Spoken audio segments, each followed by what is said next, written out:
Hello বন্ধুগণ, আজকে ভেড়ার মাংস আনছে আজকে কালী পূজা, তার জন্য এখানে আমি গোটা পেঁয়াজ, রসুন, পেঁয়াজ কুচি, আলু, গোটা রসুন, ধনিয়া পাতা, টমেটো নিয়ে নিছি। এখানে জিরা বাটা, লঙ্কা বাটা, আদা কুচি, তারপর রসুন বাটা, তেজপাতা, দারচিনি, এলাচ, শুকনো লঙ্কা এইসব নিয়ে রাখছি। আর এখানে গোটা কাঁচা লঙ্কাও কয়েকটা রাখছি, ঝাল না হয় তার জন্য। এখানে আমি উনান ধরে কড়াই বসাই দিলাম।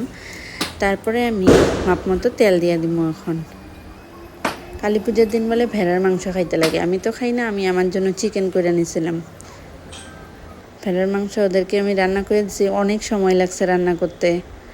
এখানে আমি শুকনো লঙ্কা, গোটা জিরা, দারচিনি, এলাচ দিয়ে দিলাম। তেজপাতাটা দিতে আমি ভুলে গেছিলাম, তোমরা দিয়া নিবা। আমি অন্যরকম করে ভেড়ার মাংসটা আজকে রান্না করছি।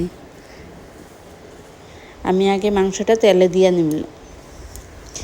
দিয়ে অনেকক্ষণ আমি ভাজা নিব। মাংসটা হইতে অনেক সময় লাগে। ভেড়ার মাংসটা এত টাইট থাকে। আমি ঢাকা দিয়া দিলাম। তারপর ঢাকা উঠে আমি এখন দেখব অনেকখানি জল বাইরে হয়ে যাইতে লাগে। হ্যাঁ, অনেকখানি জল বাইরে হয়ে গেছে। এখন আমি নাড়াচাড়া করে আবার লবণ, স্বাদ মতো হলুদ এইসব দিয়ে নাড়াচাড়া করে নিতেছি ভালোভাবে। আমি এইভাবেই 10 মিনিট মতো ভাজা নিচ্ছি। তারপর অল্প চিনি দিয়ে দিলাম রঙটা ভালো আসার জন্য। আর গোটা কাঁচা লঙ্কা যে রেখে দিয়েছিলাম, ওই গোটা কাঁচা লঙ্কা কয়েকটা দিয়ে দিলাম, জানি ঝাল হয়। আমরা খুব ঝাল খাই। আমি তো খাবো না, আমার হাজব্যান্ড, ননাস ওরা খাবো। এখন আমি নাড়াচাড়া আবার কইরা নিতেছি ঢাকা দিয়ে উঠাইয়া। 10 মিনিট মতো আমি এইভাবেই ভাজা নিছি।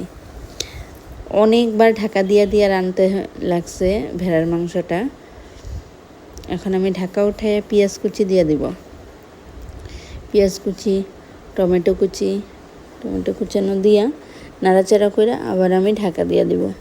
তোমরা কালী পূজাতে কার কার তোমাদের ওখানে নিয়ম আছে ভেড়া খাওয়ার? আমাদের এখানে তো প্রায় বাড়িতে ভেড়া খায়।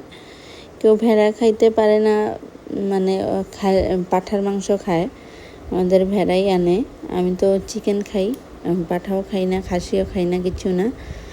চিকেন করছি আমার জন্য আর ছেলের জন্য, ওইটার ভিডিওটা নেওয়া হয় নাই। এখন আমি আবার নাড়াচাড়া করে নিতেছি। এখন আমি একে একে মশলাগুলো দিয়ে দিব। জিরা বাটাটা দিয়ে দিলাম। আমি মুরগির মাংসতে জিরা দিই না, কিন্তু ভেড়া, পাঁঠা এইসবে জিরা দিই। লঙ্কা বাটা দিয়ে দিলাম 2-3 চামচ। তারপরে আমি দিয়ে দেবো রসুন বাটা। রসুনটা আমি আধা বাটা করে রেখে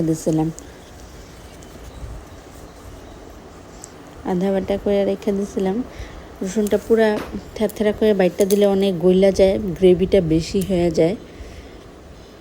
ওখানে আমি ভালোভাবে নাড়াচাড়া করে আলুও দিয়ে দেব। আলু 3 টুকরাই দিলাম, কেন ওরা 2 জনে খাবো। আর গোটা রসুনও দিয়ে দিলাম, ছোট ছোট 2টা। এখন আমি ঢাকা দিয়া রেখে দিলাম। এখন আমি আবার ঢাকা উঠায় নাড়াচাড়া করে নিতেছি। এইভাবেই আমি 10-15 মিনিট আমি এইভাবেই নাড়াচাড়া করতেই থাকবো আর ঢাকা দিয়ে রান্না করতে থাকবো। এখন আমি আদা কুচিটা দিয়ে দিলাম।